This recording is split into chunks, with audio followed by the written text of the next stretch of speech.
سرکار کی جو بزم سجانے میں لگے ہیں. Subscribe our YouTube channel and watch our videos. جو لوگ اب آ رہے ہیں وہ سنت وغیرہ نہ پڑھیں، انشاءاللہ بعد میں سنت پڑھنے کا موقع دیا جائے گا.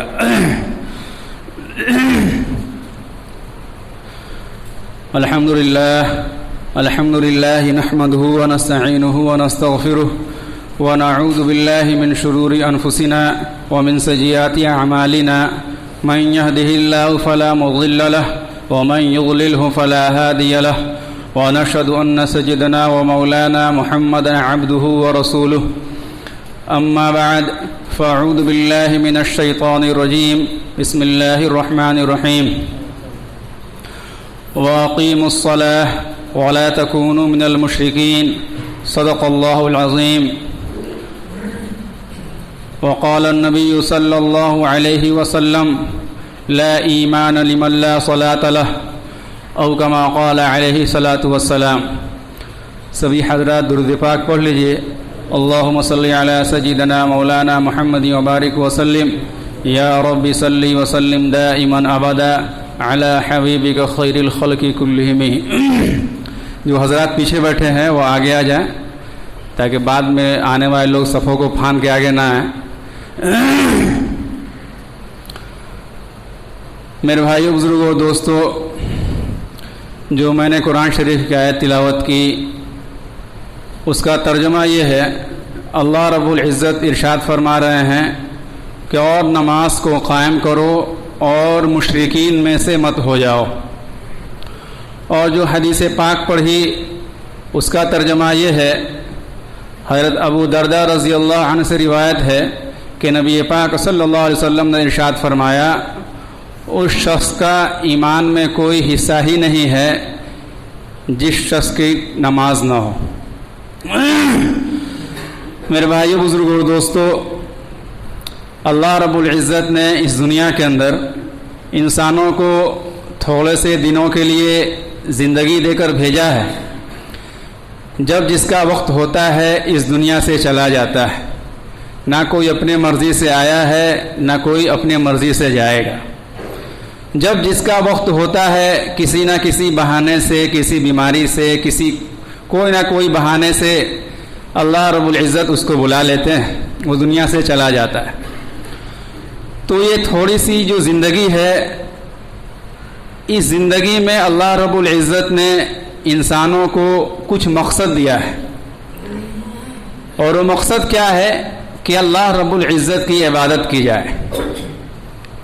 اور اللہ رب العزت نے قرآن پاک میں ارشاد فرمایا کہ الذی خلق الموت والحیات لیبلوکم ایکم احسن عملا، کہ زندگی اور موت کو اس وجہ سے بنایا گیا تاکہ تم کو آزمایا جائے کہ تم میں سے کون اچھا عمل کرتا ہے اور کون برا عمل کرتا ہے.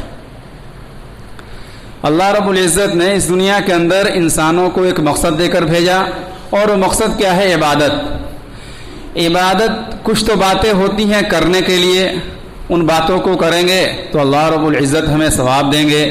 اور کچھ باتیں ہیں بچنے کے لیے، ان باتوں سے ہم بچیں گے تو اللہ رب العزت راضی اور خوش ہوں گے اور ہمیں ثواب لکھا جائے گا. اور ان باتوں کو بتلانے کے لیے اور سمجھانے کے لیے اللہ رب العزت نے ہر زمانے میں، ہر علاقے میں، ہر قوم میں نبیوں کو بھیجا. سب سے پہلے نبی حضرت آدم علیہ الصلاۃ والسلام ہیں، اور وہ نبی، وہاں سے نبیوں کا سلسلہ شروع ہوا اور آخری میں جا کر حضرت محمد صلی اللہ علیہ وسلم پر نبوت کا سلسلہ کو ختم کر دیا گیا. ہر زمانے میں ہر نبی اپنے امتی اور قوم کو اس بات کو بتلاتے رہے کہ اس دنیا کے اندر آنے کا مقصد اللہ رب العزت کی عبادت ہے. اللہ رب العزت کی عبادت کیسے کی جائے. اور جب ہم اللہ رب العزت کے حکم کے مطابق، قرآن اور نبی پاک صلی اللہ علیہ وسلم کے سنتوں کے مطابق زندگی گزار کر یہاں سے جائیں گے تو پھر اللہ رب العزت ہم سے اور آپ سے خوش ہوں گے اور اس خوشی کے بدلے میں اپنے مہمان خانہ یعنی جنت میں جگہ ملے گی. اور خدا نہ خواستہ اگر ہم نے اس تھوڑی سی زندگی میں اللہ رب العزت کی نافرمانی کی اور اللہ رب العزت کے حکموں کو توڑا، نبی پاک صلی اللہ علیہ وسلم کی سنتوں کے خلاف زندگی گزارا، تو میرے بھائیوں، بزرگوں اور دوستوں، موت تو آنی ہے. ایک نہ ایک دن آدمی اس دنیا کو چھوڑ کر ضرور جائے گا، چاہے وہ کتنا ہی بڑا بادشاہ کیوں نہ ہو، چاہے کتنا ہی بڑا کلیکٹر کیوں نہ ہو، چاہے کتنا ہی بڑا مالدار کیوں نہ ہو، چاہے کوئی غریب سے غریب آدمی کیوں نہ ہو، رکشے والا ہو، ٹھیلے والا ہو، کوئی بھی ہو، کسی قوم کا ہو، کسی بھی خاندان کا ہو، ایک نہ ایک دن اس کو مرنا ہے اور اللہ رب العزت کے سامنے پیش ہونا ہے.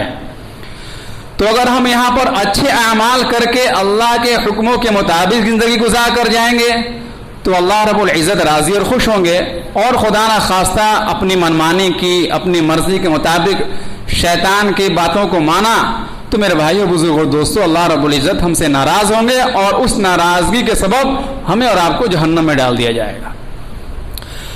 تو جہاں اللہ رب العزت نے بہت ساری عبادتوں کو کرنے کا حکم دیا ہے، اور ہمارے ذہنوں میں عام طور سے ایک بات یہ ہوتی ہے کہ صرف نماز، روزہ، حج، زکوٰۃ یہی عبادت ہے، قرآن کی تلاوت کر لو یہی عبادت ہے، نہیں، بلکہ ہر وہ کام جو شریعت کے دائرے میں کیا جائے وہ عبادت ہے. اگر ہم کپڑا پہن رہے ہیں شریعت کے مطابق، سنت کے مطابق تو عبادت، کھانا کھا رہے ہیں شریعت کے مطابق، سنت کے مطابق تو وہ عبادت، بستر پر سو رہے ہیں سنت کے مطابق، شریعت کے مطابق وہ عبادت، تجارت کر رہے ہیں، بزنس کر رہے ہیں، کہیں نوکری کر رہے ہیں، اگر شریعت کے دائرے میں رہ کر رہے ہیں، ایمانداری اور دیانتداری سے کر رہے ہیں تو وہ بھی عبادت ہے. اس لیے میرے بھائیوں، بزرگوں اور دوستوں، ہم اپنے ذہنوں سے اس بات کو نکال دیں کہ صرف عبادت نماز، روزہ، حج اور زکوٰۃ ہے اور قرآن کی تلاوت نہیں، بلکہ آپ جہاں بھی ہیں، جس حال میں بھی ہیں، اس کام کو شریعت کے دائرے میں کر رہے ہیں وہ تو سارا کام عبادت ہے. شادی بیاہ ہو، عقیقہ ہو، جینا ہو، مرنا ہو، کوئی بھی کام ہو. اور یہ مذہب اسلام کی خصوصیت ہے کہ اللہ کے رسول صلی اللہ علیہ وسلم نے ہر چیز کو کھول کھول کر بتا دیا، اور اللہ رب العزت نے قرآن میں بھی کھول کھول کر بتا دیا، ہر چیز موجود ہے. بس ہمارا کام یہ ہے کہ اگر معلوم ہو شریعت کے مطابق وہ کام تو شریعت کے مطابق کریں، اگر نہ معلوم ہو تو علماء کرام سے، جاننے والے سے پوچھ کر کریں. تو میرے بھائیوں، بزرگوں، دوستوں، جو میں نے آیت تلاوت کی تھی وہ آیت جو ہے نماز کے متعلق. ان تمام عبادتوں میں سے ایک عبادت جو ہے نماز ہے. نماز بہت اہم ترین عبادت ہے. کل اسلام کی بنیاد 5 چیزوں کو بتلایا گیا. نبی پاک صلی اللہ علیہ وسلم نے ارشاد فرمایا کہ اسلام کی بنیاد 5 چیزوں پر ہے. نمبر 1 کیا ہے؟ کلمہ، یعنی اس بات کی گواہی دینا کہ اللہ ایک ہے اور نبی پاک صلی اللہ علیہ وسلم آخری رسول ہیں، ان کے بعد کوئی نبی نہیں آئے گا. اس کے بعد جو دوسرے نمبر پر آتا ہے نماز. جو میں نے قرآن کی آیت پڑھی اس میں اللہ رب العزت نے ارشاد فرمایا وَأَقِيمُوا الصَّلَاةَ وَلَا تَكُونُوا مِنَ الْمُشْرِكِينَ، کہ نماز قائم کرو اور مشرکین میں سے مت ہو جاؤ. ایک بہت بڑے مفسر گزرے ہیں حضرت ضحاک رحمۃ اللہ علیہ، انہوں نے اس آیت کے تفسیر میں لکھا ہے کہ اللہ رب العزت نے یہ آیت نازل کر کے یہ بتلا دیا کہ جو شخص بھی ایمان لائے گا اس کے لیے یہ بات ضروری ہے کہ نماز پڑھے. نمازی ایسی چیز ہے جو کافروں میں اور مسلمانوں میں فرق کرنے والی چیز ہے. اور جو میں نے حدیث پاک پڑھی حضرت ابو دردہ رضی اللہ عنہ سے روایت ہے کہ لا ایمان لمن لا صلاۃ لہ، اس شخص کا ایمان ہے ہی نہیں جس کے لیے نماز نہ ہو. یعنی جو شخص نماز نہیں پڑھتا ہے وہ سمجھ لے کہ ہمارا ایمان سلامت ہی نہیں ہے. تو میرے بھائیوں، بزرگوں، دوستو، یہ نماز ایک اہم عبادت ہے، فرائض میں سے ہے. بالغ ہونے سے لے کر مرتے وقت تک یہ نماز معاف نہیں ہوتی ہے. اگر قضا ہو گئی تو اللہ رب العزت سے آدمی توبہ استغفار کرے اور نماز ادا کرے. فرض چیز معاف نہیں ہوتی. ہاں، عورتوں کے کچھ اوقات ایسے ہیں جس میں اللہ رب العزت نے نماز کو معاف کیا ہے، لیکن مردوں کا تو کسی حال میں نماز معاف نہیں ہے. کسی وجہ سے چھوٹ گئی تو اللہ رب العزت سے توبہ استغفار کرے اور نماز کی قضا کرے. ورنہ میرے بھائیوں بزرگوں اور دوستو، ہم اور آپ مسلمان ہو کر اگر نماز چھوڑ رہے ہیں تو ذرا اس حدیث کو سامنے رکھیں جس کو ابو دردہ رضی اللہ عنہ سے روایت کیا گیا ہے کہ جو شخص نماز نہیں پڑھتا ہے وہ اپنا ایمان میں کچھ حصہ ہی نہ سمجھے. اور دوسری حدیث نبی پاک صلی اللہ علیہ وسلم نے ارشاد فرمایا کہ من ترک الصلاۃ متعمدا فقد کفر، کہ جس شخص نے جان بوجھ کر نماز چھوڑی وہ یہ سمجھ لے کہ وہ کفر تک پہنچ گیا. بعض علماء نے تو کہا ہے کہ وہ کافر ہو گیا، جس نے جان بوجھ نماز چھوڑی اس کا ایمان نکل گیا. لیکن امام ابو حنیفہ رحمۃ اللہ علیہ نے ارشاد فرمایا کہ نہیں، اس حدیث سے مراد یہ ہے کہ وہ کفر کے قریب قریب پہنچ گیا ہے. آج ہمارے حالات کیا ہیں میرے بھائیوں بزرگوں دوستو؟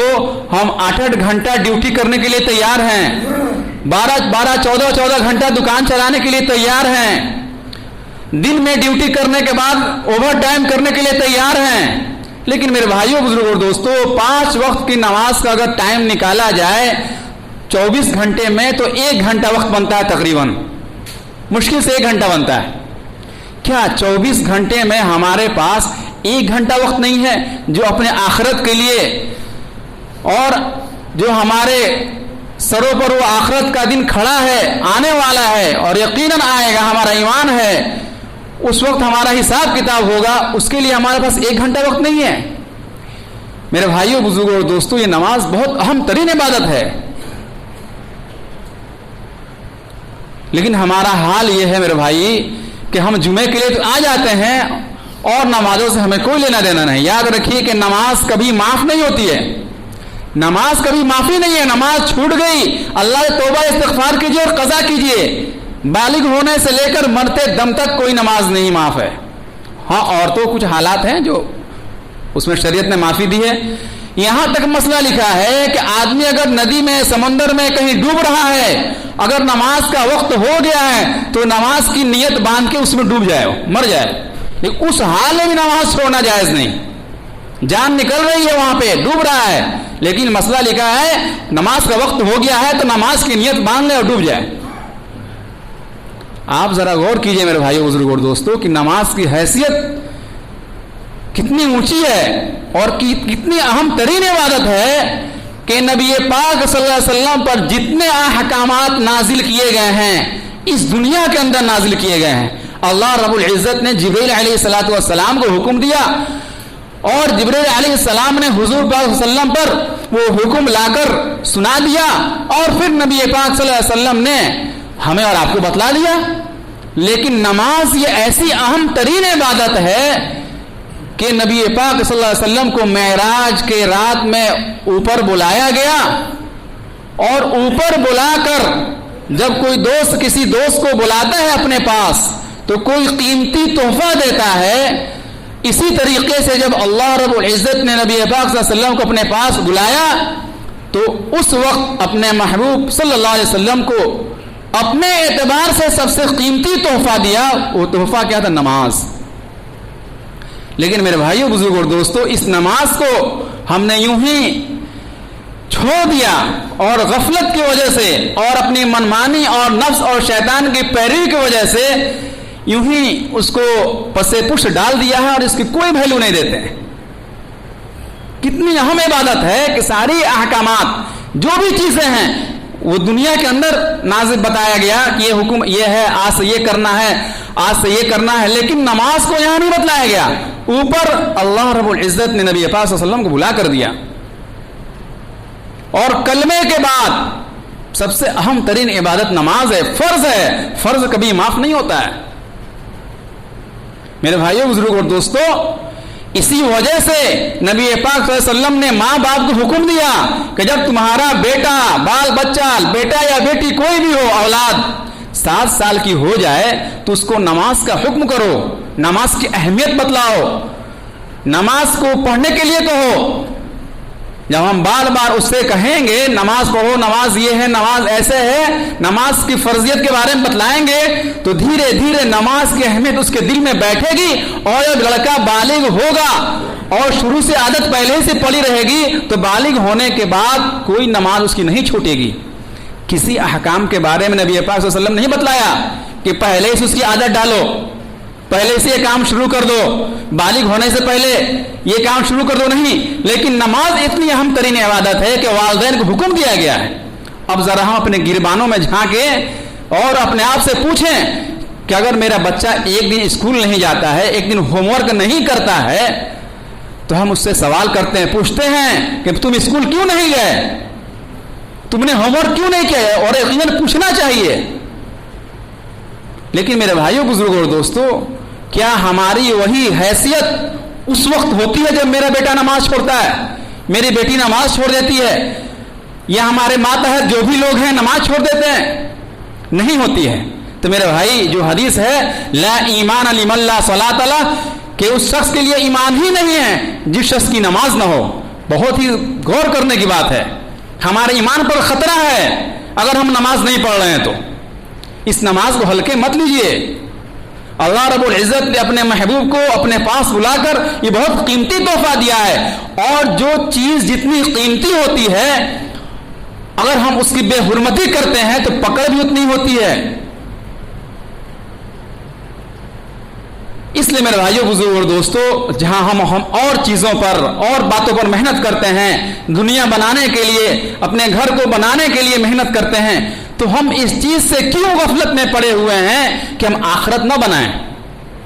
آخرت بنانے کی فکر کیوں نہیں کرتے ہیں؟ یہ دنیا میں ہم جتنا محنت کر رہے ہیں، آج نہیں تو کل یہ چھوڑ کے جانا ہے.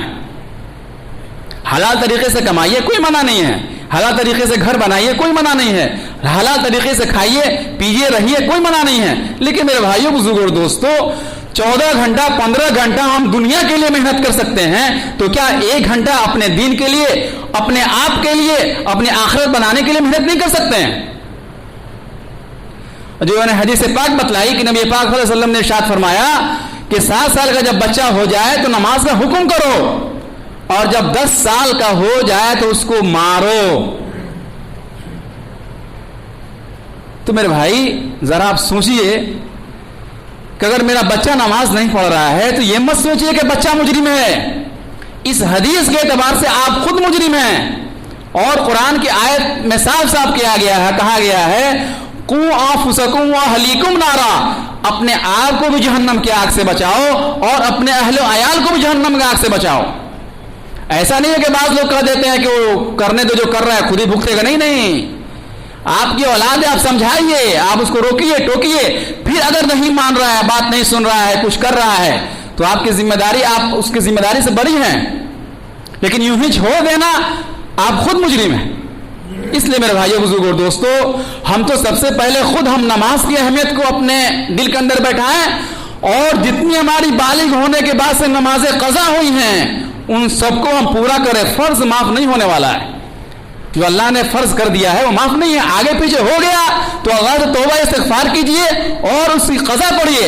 لیکن آپ سوچیں کہ 20 سال میرا گزر گیا، نماز نہیں پڑھی، چھوڑو، آج سے نماز ہم پڑھنا شروع کرتے ہیں. اچھی بات ہے کہ آج سے آپ نے نیت کر لیا، لیکن جو 20 سال آپ نے نہیں پڑھا ہے، 10 سال نہیں پڑھا ہے، 5 سال نہیں پڑھا ہے، اس کی آپ کو قضا کرنی پڑے گی جوڑ کر.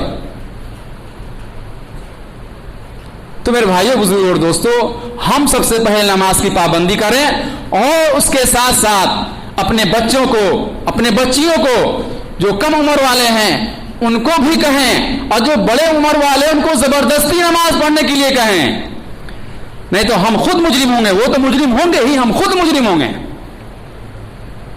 حضرت علی رضی اللہ عنہ کا غالباً فرمان ہے کہ جب مجھے جی کرتا ہے کہ میں اللہ سے بات کروں تو میں نماز کے لیے کھڑا ہو جاتا ہوں. جب میرا جی کرتا ہے کہ جب میں اللہ سے بات کروں تو میں نماز کے لیے کھڑا ہو جاتا ہوں. جب آدمی نماز کے لیے کھڑا ہوتا ہے تو گویا کہ وہ اللہ سے بات کرتا ہے. میرے بھائی، آج دنیا کے لوگ جو بڑے بڑے عہدے پر ہیں ان کی عزت تو ہمارے دلوں میں ہے کہ ہم چاہتے ہیں کیسے ان سے بات کر لیں، کیسے ان کے پاس چلے جائیں، کیسے ایک بار اٹھنا ہو جائے، کیسے ایک بار بیٹھنا ہو جائے. لیکن میرے بھائیوں بزرگوں اور دوستو، جب ہم نماز پڑھتے ہیں تو گویا کہ اللہ سے ہم بات کر رہے ہیں. یہ ہم سے نہیں ہوتا ہے. کبھی ہم نے سوچا؟ اور ایسے علی رضی اللہ عنہ فرماتے ہیں کہ جب میں چاہتا ہوں کہ اللہ مجھ سے بات کرے تو میں قرآن پاک کی تلاوت کرنے لگتا ہوں. چونکہ اللہ رب العزت نے قرآن پاک کے اندر انسانوں سے خطاب کیا ہے، مومنوں سے خطاب کیا ہے، تو جب میں اللہ سے بات کرنا چاہتا ہوں، حضرت علی کا فرمان ہے، تو میں نماز پڑھنے لگتا ہوں، اور جب میں چاہتا ہوں کہ اللہ مجھ سے بات کرے تو میں قرآن کی تلاوت کرنے لگتا ہوں۔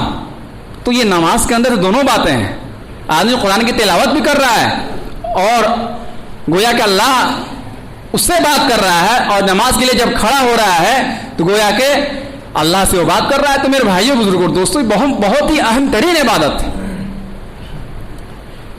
میرے بھائیوں بزرگوں دوستوں، جب آدمی جنت میں چلے جائیں گے، جنت میں جانے کے بعد اللہ رب العزت کا دیدار ہوگا۔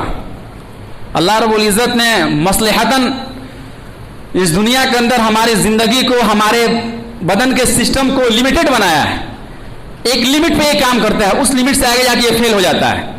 بہت ساری چیزیں ہیں، ہماری آنکھ اس کو نہیں دیکھ سکتی، موجود ہے لیکن دیکھ نہیں سکتی ہیں۔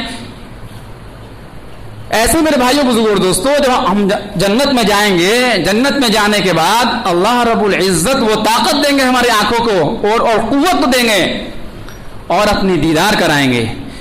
جب لوگ اللہ رب العزت کا دیدار کریں گے کل قیامت کے دن، دیدار کرنے کے بعد وہ لوگ تمنا کریں گے اور کہیں گے، یا اللہ، دنیا میں تو ہم بن دیکھے تیرے سامنے سجدہ کرتے تھے، نماز پڑھتے تھے، آج تجھے دیکھ لیا ہے، ایک بار سجدہ کرنے کی اجازت دے دے، تیرے سامنے سجدہ کرنا چاہتے ہیں۔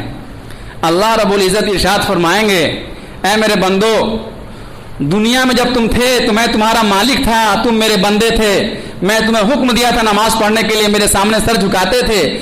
آج جو ہے میں میزبان ہوں اور تم میرے مہمان ہو، اور مہمان سے کوئی کام نہیں کرایا جاتا ہے۔ میرے بھائیوں بزرگوں دوستوں، اس لیے جب تک وقت ملا ہوا ہے، جب تک ہماری زندگی باقی ہے، ہم نمازوں سے کمی کوتاہی نہ کریں، بہت بڑی عبادت ہے۔ دوسری بات میرے بھائیوں بزرگوں دوستوں، جمعے کے متعلق، جمعے کی نماز سے پہلے 4 رکعت سنت ہے۔ تو یہ 4 رکعت سنت اکثر لوگ پڑھتے ہیں، لیکن اسی طریقے سے جمعے کے بعد 6 رکعت سنت ہے۔